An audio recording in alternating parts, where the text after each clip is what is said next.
Լիպսի Մեջեբեջյան, խնդրեմ։ Հարցս ուղղում եմ երկուսի տելով կպատասխանի վարչապետ Փաշինյանը քարոզարշավի ժամանակ նախընտրական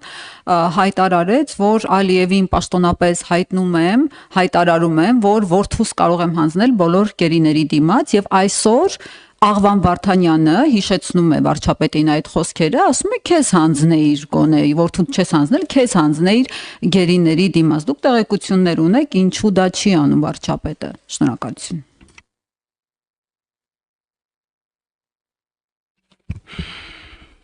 Չգիտենք ինչ պատասխանենք ձեր հարցին,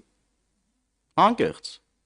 որտեվ ձեր հարցը չի տեղավորվում որևէ տրամաբանության մեջ։ Մենք խոսում ենք Հայաստանի Հանրապետության մասին, Հայաստանի Հանրապետությունից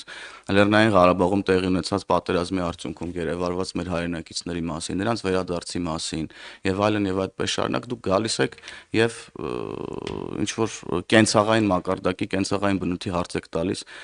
Դաշնակ Աղվան Վարդանյանի ինչ որ մտքի գոհարներն եք ստեղ ցիտում, փորձում եք որ մենք մեկնաբանենք, չենք մեկնաբանում Դաշնակ Աղվան Վարդանյանին։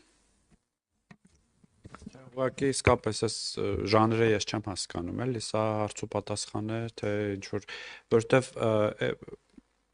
ես կարծում եմ լրագրողները եւ ես էլ եմ եղել լրագրող, դա ֆիլտրման համակարգ է, հա, նաեւ լրագրությունը լսել եւ հետո հարցի կերպով ձևակերպել եւ արտահայտել այդ ինչ որ լսում եւ այսինքն այդ հարցին դուք օրինակ ինչ եք պատասխանում, իմ պատասխանը որը պիտի լինի։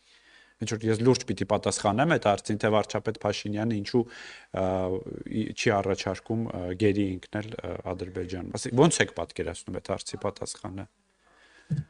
Ես կասկածում եմ, ես խիստ կասկածում եմ ու ես հավատում եմ, որ դուք էլ եք հասկանում, որ անհեթեթություն է։ Եվ ես վախենում եմ, որ դուք ասում եք, որ դուք ձեր տված հարցին ունեք բազմաթիվ պատասխաններ։ Ես դες անկեղծ եմ ասում։ Անկեղծ եմ ասում, ես վախենում եմ, որ դուք ձեր տված հարցին ունեք բազմաթիվ պատասխաններ, որտեվ ձեր հարցը աբսուրդ է ուղղակի։ Շնորհակալություն։ Ես կարծում եմ ամփոփենք ճեպազրույցը։ Այո, ճեպազրույցը ավարտվեց, շնորհակալություն։